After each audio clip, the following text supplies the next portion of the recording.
ये स्कैम है। कोई 1 करोड़ नहीं, 2 करोड़ नहीं, 10, 20, 30 करोड़ नहीं, ये लगभग 200 करोड़ से ज़्यादा का मामला है। 2 व्यक्ति को यहाँ से गिरफ्तार करके लाया गया है। जो मेन कल्प्रिट है रत्नाकर उपाध्याय और दूसरी अनीता उपाध्याय। ये ट्रस्ट के माध्यम से लोगों को ऑर्डर देते थे और उसके बाद इनके पैसे नहीं देते थे और साथ ही इन्हें लगातार गुमराह करते रहते थे। इस पर मामला पंजीबद्ध किया गया और दिल्ली जब हमारी टीम गई, मीटिंग की जगह तय हुई होटल ताज दिल्ली में, 5 स्टार होटल, और वहां पर अनीता उपाध्याय से कस्टमर बनकर पुलिस के अधिकारी पहुंचे।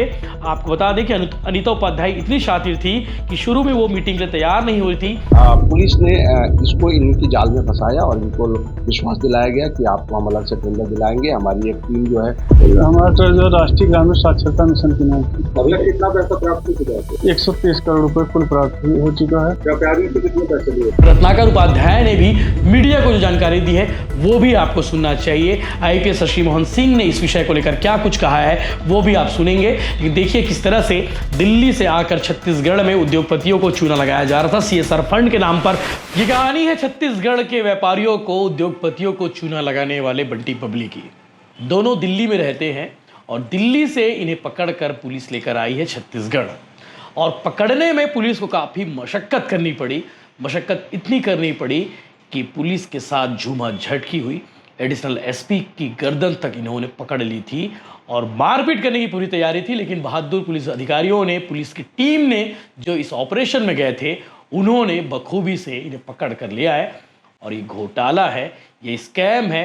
कोई 1 करोड़ नहीं, 2 करोड़ नहीं, 10, 20, 30 करोड़ नहीं, ये लगभग 200 करोड़ से ज़्यादा का मामला है, जिसे जशपुर पुलिस ने खुलासा किया है। इस मामले में पुलिस ने 2 लोगों को गिरफ्तार किया है। दोनों गर्लफ्रेंड बॉयफ्रेंड हैं और दोनों कंपनी चलाते हैं। वो कंपनी जिसे उद्योगपतियों को सीधा ठगने का काम करते हैं। स्वेटर के नाम पर ऑर्डर लेते हैं, बच्चों के वेलफेयर के नाम पर ऑर्डर लेते हैं। पहले एनजीओ चलाते थे और एनजीओ चलाते चलाते कब घपलेबाज बन गए, कब बंटी बबली बन गए, ये इन्हें भी नहीं पता। आज करोड़ों की संपत्ति इन्होंने बना ली है। दिल्ली में, यूपी में, बिहार में, देश के कोने कोने में इनकी संपत्ति है, जिन्हें आप देख पा रहे हैं। और इस रसूखदार घोटालेबाजों को पकड़ने में जो भूमिका निभाई है पुलिस ने, वो जशपुर पुलिस है। जशपुर पुलिस ने इस स्कैम का खुलासा किया है। सिर्फ उनके पास एक लेटर आया था, एक शिकायत आई थी कि उनके साथ में ठगी हुई है। ठगी 5 करोड़ की हुई थी और उसके बाद जब जशपुर पुलिस इसमें इन्वॉल्व होती है, जांच के लिए शामिल होती है, और उसके बाद एक के बाद एक खुलासे हुए और पता चला कि मामला तो 200 करोड़ से ज़्यादा का है, जिन्होंने ठगी की वारदात को अंजाम दिया है। तो आपको बताता हूं, अनीता उपाध्याय 35 साल इसकी उम्र है, उत्तम नगर दिल्ली की रहने वाली है। रत्नाकर उपाध्याय ये मुख्य मास्टरमाइंड है, इसी ने पूरे वारदात को अंजाम दिया है। और साथ में इसके साथ 2 लोग और हैं जो अभी फरार हैं। जशपुर पुलिस उनके पीछे भी लगी हुई है। पुलिस का दावा है कि वो भी जल्दी पकड़े जाएंगे। 40 साल इसकी उम्र है रत्नाकर उपाध्याय, उत्तम नगर दिल्ली का भी रहने वाला है। दोनों गर्लफ्रेंड बॉयफ्रेंड है। रत्नाकर ऑलरेडी शादीशुदा है, लेकिन पूरा काम इसने दे रखा है अनीता को। इन दोनों को पकड़ने में पुलिस ने जो कहानी बनाई, जो स्क्रिप्ट रची, वो भी फिल्मी वाली है। फिल्मी वाली जैसे कि इस पुलिस खुद कस्टमर बनकर गई और कस्टमर बनकर जाने के बाद होटल ताज में, 5 स्टार होटल में इनके साथ बैठक हुई और उस बैठक में बहुत सारे खुलासे किए, बहुत सारे परतों को निकाला गया। तब जाकर इन दोनों लोगों को पकड़ने में पुलिस को सफलता मिली है। 150 करोड़ रुपए के आसपास का ये पूरा घोटाला है जो पर्दाफाश किया है, और ये अभी रकम बढ़ने वाली है, ऐसा पुलिस का कहना है। और ठगी में दोनों शामिल बंटी बबली की तर्ज पर ये देश के कई राज्यों में व्यावसायिक संस्थानों को बड़ा चूना लगा चुके हैं। और ये अंतर्राज्यीय ठग है, गिरोह है, जिसे दिल्ली से जशपुर पुलिस ने पकड़ कर लाई है। और पत्थल गांव के एक व्यापारी के साथ में इन्होंने राष्ट्रीय ग्रामीण साक्षरता मिशन के नाम से स्वेटर सप्लाई करने को लेकर करोड़ों रुपए की घोटाला किया था। और ठगी का यह मामला जो है अंतर्राज्यीय है, कई राज्यों में अंजाम दे चुके हैं। मुख्य आरोपी रत्नाकर उपाध्याय के खिलाफ देश के कई राज्यों में धारा 420 यानी कि धोखाधड़ी के 12 से ज्यादा प्रकरण दर्ज हैं। जशपुर पुलिस खुद मंत्रालय का अधिकारी बताकर 1000 करोड़ का ऑर्डर लेकर लालच दिए, तब जाकर ये पकड़े गए। जशपुर पुलिस के अधिकारी एडिशनल एसपी जो खुद अपने आप को ये बताए कि मैं मंत्रालय का अधिकारी हूं, मैं 1000 करोड़ का ऑर्डर आप लोग को देने वाला हूं, आप मुझे सप्लाई कर दीजिएगा। और उसी के बाद ये दोनों पकड़े गए, ये दोनों आरोपी पकड़े गए। मामले में आरोपी की गिरफ्तारी के बाद रेंज के आईजी दीपक झा ने पुलिस टीम के लिए पुरस्कार की घोषणा भी की है। और आरोपी की धरपकड़ के दौरान एसएसपी जशपुर यानी कि Shashi Mohan Singh smart police officer माने जाते हैं, वो लगातार इस मामले की मॉनिटरिंग करते रहे और आज इस मामले की प्रेस कॉन्फ्रेंस हुई, खुलासा हुआ, तब पता चला कि छत्तीसगढ़ में बंटी बबली ने किस तरह से यहाँ के व्यापारियों को, यहाँ के उद्योगपति को चूना लगाया है, कई संस्थानों को चूना लगाया है और एसडीओपी पत्थलगांव पर जो है इन्होंने हमला भी किया, लेकिन एसडीओपीओ ने नहीं छोड़ी इनके आरोपी की गर्दन। अब आपको बताते हैं कि पूरा मामला क्या है, जिसे मैं आपको बता रहा हूं कि बंटी बबली ने किस तरह से करोड़ों की ठगी की है, ये भी आपको समझना चाहिए। आपको बता दूं कि 20 अप्रैल 2025 को अमित कुमार अग्रवाल पत्थलगांव के रहने वाले हैं। इन्होंने पत्थलगांव में रिपोर्ट दर्ज कराई कि उसके साथ राष्ट्रीय ग्रामीण साक्षरता मिशन नई दिल्ली की डायरेक्टर अनीता उपाध्याय और उनके साथी सौरभ सिंह फरार है और रत्नाकर उपाध्याय जो पकड़ा गया है, और प्रांशु अग्रवाल के द्वारा राष्ट्रीय ग्रामीण साक्षरता मिशन के नाम से स्वेटर सप्लाई करने के लिए 5,70,00,000 रुपए की ठगी की गई है। इस मामले में 2 आरोपी पकड़े गए हैं, 2 अभी फरार हैं। इस मामले को पुलिस ने बेहद गंभीरता से लिया। आईपीएस शशि मोहन सिंह ने एसडीओपी पत्थलगांव दुर्वेश कुमार जायसवाल के नेतृत्व में एक टीम बनाई और टीम को रवाना किया दिल्ली, और उसके बाद शुरू होती है पकड़ने की कहानी, जो काफ़ी इंटरेस्टिंग है। आपको लगेगी आप कोई फिल्म देख रहे हैं जब ये कहानी आपको धीरे धीरे पता चलेगी कि कैसे इन बंटी बबली को पकड़ा गया है। आपको बता दें कि पुलिस आरोपियों तक कैसे पहुंची है, ये आपको बताते हैं कि पुलिस की टीम दिल्ली में 2 दिनों तक कैंप लगाकर आरोपियों की पतासाजी में लगी रही। और आपको बता दें इस प्रकरण के दौरान चारों आरोपी इतने शातिर थे कि वे आपस में वाईफाई के माध्यम से फ़ोन पर बात करते थे, व्हाट्सअप कॉलिंग के माध्यम से बात करते थे। वो अपना फ़ोन ऑन नहीं करते थे, जो नंबर था वो ऑन नहीं रखा था। अपने मोबाइल को अधिकांश इन लोग बंद रखते थे, जिससे उन्हें ट्रेस करना पुलिस के लिए मुश्किल हो जाए। इसी दौरान इसमें एक दस्ती है अनीता उपाध्याय, जो इस पूरे प्रकरण में डायरेक्टर की भूमिका में है और बबली की भूमिका में है, जिसने अंजाम दिया है ठगी को। अनीता उपाध्याय का एक मोबाइल नंबर कुछ देर के लिए चालू हालत में मिला और उसके बाद वो अपने कस्टमरों से बात कर रही थी। पुलिस ने उसी नंबर से अनीता उपाध्याय से कस्टमर बनकर खुद को मंत्रालय का अधिकारी बताकर 1,000 करोड़ रुपए का ऑर्डर लेकर इनके पास पहुंची। यानी कि पुलिस अधिकारी ने फ़ोन किया कि हमें आपको 1,000 करोड़ का ऑर्डर देना है, हमें आपको काम देना है, और उसके बाद ये झांसे में आ गए। यानी कि सोचिए, पुलिस पहले कस्टमर बनी, उसके बाद पुलिस ने खुद को मंत्रालय का अधिकारी बताया, फिर झांसे में आई है ये अनीता उपाध्याय, जिसे पकड़ने में पुलिस को काफ़ी पापड़ बेलने पड़े। इसके बाद आपको बता दें कि मीटिंग के लिए तय की गई, यानी कि अनीता उपाध्याय ने कहा कि हम फ़ोन पर बात नहीं कर सकते ज़्यादा देर, आप आइए मीटिंग करने के लिए। मीटिंग की जगह तय हुई होटल ताज दिल्ली में, 5 स्टार होटल, और वहाँ पर अनीता उपाध्याय से कस्टमर बनकर पुलिस के अधिकारी पहुंचे। आपको बता दें कि अनीता उपाध्याय इतनी शातिर थी कि शुरू में वो मीटिंग के लिए तैयार नहीं हुई थी, लेकिन 2 दिनों तक पुलिस को गुमराह भी करती रही। पुलिस के अधिकारी बार बार उसे ये कहते रहे कि ये काम बड़ा है, इस काम से आपको काफ़ी प्रॉफिट होगा, ऐसे में उसे झांसा दिया गया। तब फाइनली वो तैयार हुई कि ठीक है, होटल में मीटिंग करनी चाहिए। पुलिस का एक अधिकारी सादी वर्दी में था और एक स्थानीय मॉडल को, यानी कि आप सोचिए दिल्ली में रहने वाले एक मॉडल को हायर किया। आप स्क्रीन पर देख पा रहे होंगे, चश्मे लगाकर एक शख्स बैठा हुआ है, ये मॉडल है, और साइड में आपको दिख रही होगी महिला, वो अनीता उपाध्याय है, जिसने इस रैकेट में प्रमुख भूमिका निभाई है और लोगों को चूना लगाया है। और आपको बता दें उसके बाद अपना असिस्टेंट बताकर अनीता उपाध्याय से मिलवाया गया और अनीता उपाध्याय को कोई शक ना हो, उसके बाद इनकी मीटिंग शुरू होती है, इनकी बातचीत शुरू होती है और तब डील को लेकर डिस्कस होती है। लेकिन पुलिस के अधिकारी चाहते थे कि इनके बॉस यानी कि रत्नाकर उपाध्याय से उसे मुलाकात कराई जाए, मीटिंग कराई जाए, लेकिन बार बार अनीता उपाध्याय टाल मटोल करती रही कि उससे मुलाकात नहीं हो सकती, उससे बातचीत नहीं हो सकती।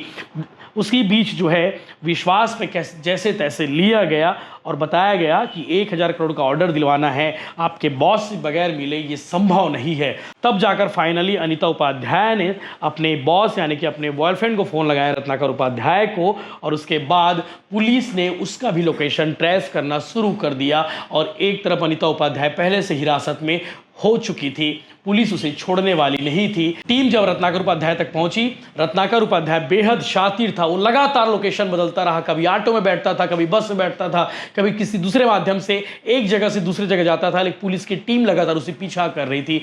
जैसे तैसे में वो पकड़ा गया। जब पकड़ाया तो खुद को कहने लगा कि मेरा अपहरण किया जा रहा है। वो चिल्लाने लगा, माहौल बनाने लगा ताकि छत्तीसगढ़ की पुलिस उसे अपने साथ ले जाकर दिल्ली से ना ले जाए। और इसी बात को लेकर काफ़ी बवाल हुआ वहाँ पे, और दोनों के बीच में एडिशनल एसपी जायसवाल और इसके साथ साथ आपको बता दें कि रत्नाकर उपाध्याय के बीच में बहस भी हुई। बहस के साथ साथ मारपीट भी होती रही।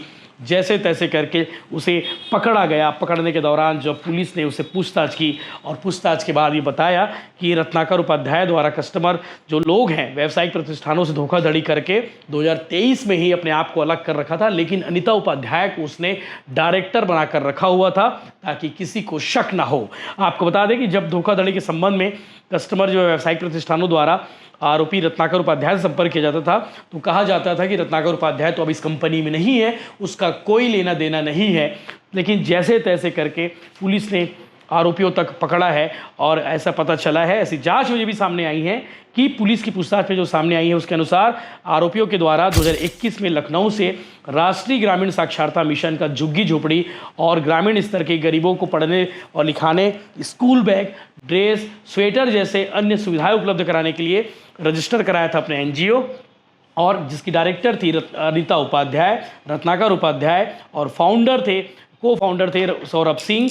इसके अलावा उत्तर प्रदेश, छत्तीसगढ़, महाराष्ट्र समेत 15 राज्यों में इनका काम शुरू हुआ, यानी कि कारोबार चला कि किस तरह से लोगों को हम लाभ पहुंचा सकते हैं। और ये डायरेक्ट सीधे डील करते थे बड़ी बड़ी कंपनियों से, बड़े बड़े उद्योगपतियों से, उनसे CSR के तहत पैसे लेते थे और उसके बाद काम कुछ नहीं करते थे। अभी ये स्कैम पकड़ा गया है, लगभग 200 करोड़ के आसपास का स्कैम बताया गया है। और आपको बता दें कि इस मामले में लोकल जो एजेंट बनकर आया था प्रांशु अग्रवाल, वो पत्थल गांव के रहने वाले अमित अग्रवाल से CSR फंड से जो प्राप्त राशि थी माल सप्लाई का अच्छा फायदा बताकर, प्रॉब्लम बताकर 25 लाख रुपए सिक्योरिटी मनी, 50,000 रुपए प्रोसेसिंग चार्ज, विंडो से काम दिलाने के नाम पर लेकर 15 लाख रुपए नकद लिया था अमित अग्रवाल से 5 करोड़ 70 लाख। और इसके अलावा टी बर्ड इंटरप्राइजेस बिलासपुर तथा पूर्णिमा ट्रेडिंग रायगढ़ से 5 करोड़ 70 लाख रुपए, इस तरह 17 लाख रुपए, 10 करोड़ रुपए का माल जो है इन्होंने सप्लाई चेक से किया था, चेक से करना बताया गया था फाइनल। और ये भी पता चला है कि अभियुक्त रत्नाकर उपाध्याय के पास अवैध आर्थिक गतिविधियों से कमाए गए लखनऊ में 24 फ्लैट, दिल्ली में 2 फ्लैट जिनकी कीमत लगभग 50 करोड़ से ज़्यादा आकी गई है। पुलिस ने इस मामले को लेकर खुलासा किया है। इसके साथ साथ रत्नाकर उपाध्याय ने भी मीडिया को जो जानकारी दी है वो भी आपको सुनना चाहिए। IPS शशि मोहन सिंह ने इस विषय को लेकर क्या कुछ कहा है वो भी आप सुनेंगे। लेकिन देखिए किस तरह से दिल्ली से आकर छत्तीसगढ़ में उद्योगपतियों को चूना लगाया जा रहा था। CSR फंड के नाम पर, वेलफेयर के नाम पर पैसे की ठगी की गई है और उसके बाद ये आरोपी अब पकड़े गए हैं। जशपुर पुलिस ने बहुत स्मार्ट तरीके से इन आरोपियों को दिल्ली से लेकर आई और उसके बाद ये मामले का खुलासा हुआ। पता चल रहा है कि जाँच में भी सामने आ रही है कि इस मामले में अभी और भी खुलासे होने बाकी है। 2 अभी भी फरार है, प्रांशु और सौरभ सिंह। पुलिस उनकी भी तलाश सरगर्मी से कर रही है। आगे आप सुनेंगे IPS शशि मोहन सिंह ने क्या कुछ कहा। इसके अलावा आरोपी का कबूलनामा। पत्थलगांव थाने में प्रार्थी के द्वारा एक शिकायत दिया गया अमित अग्रवाल के द्वारा कि उसके साथ धोखाधड़ी हुई है, क्योंकि 5 करोड़ रुपया का उसने माल सप्लाई कर दिया और उसका पैसा नहीं मिल रहा था। इस बात पर FIR कायम करके और SDOP ध्रुवेश जायसवाल के नेतृत्व में दिल्ली टीम भेजी गई और वहाँ से 2 व्यक्ति को यहाँ से गिरफ्तार करके लाया गया, जो मेन कल्प्रिट है रत्नाकर उपाध्याय और दूसरी अनीता उपाध्याय।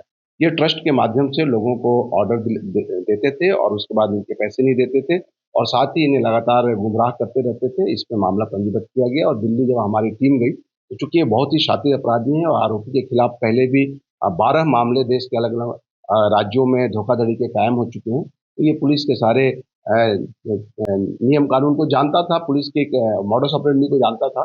इसलिए जो है पुलिस ने इसको इनकी जाल में फंसाया और इनको विश्वास दिलाया गया कि आपको हम अलग से टेंडर दिलाएंगे। हमारी एक टीम जो है जिसमें कुछ लोग वेंडर बने, कुछ लोग व्यापारी बने और इनके साथ में होटल में मीटिंग की गई और अंततः अनीता उपाध्याय को पुलिस ने विश्वास में लिया, झांसे में लिया। तो फिर ये रत्नाकर उपाध्याय का पता बताई, लेकिन ये मोबाइल नंबर बार बार बदल रहा था और जब पुलिस की टीम इसके पास पहुंची तो ये वहां पर देख के पुलिस ने अपना परिचय बताया। उसके बावजूद भी आम जनता को इसने भड़का के पुलिस के साथ वहां पे जुमाजती करने लगा, लेकिन अंततः ध्रुवेश जायसवाल ने इसको गर्दन से पकड़ रखा था और हमारे TI जो है जाके वहाँ लोकल पुलिस की सहायता के लिए वहाँ से बुलाए और अंततः इन दोनों को लेके आया गया। अभी तक जो मामला सामने आया है हमारे पास 155 करोड़ रुपए का लगभग ऑन रिकॉर्ड चीजें दिख रही है जिसमें लोगों को धोखाधड़ी किए हैं, लेकिन अभी ये मामला आगे बढ़ेगा तो हो सकता है ये फिगर और बढ़ जाए। और ये ओएनजीसी के सीएसआर मद को ये लोग लेते थे और उसके द्वारा लोगों को, व्यापारियों को ठगने का काम करते थे। इनको लेकर रिमांड में भेजा गया था और आज जो है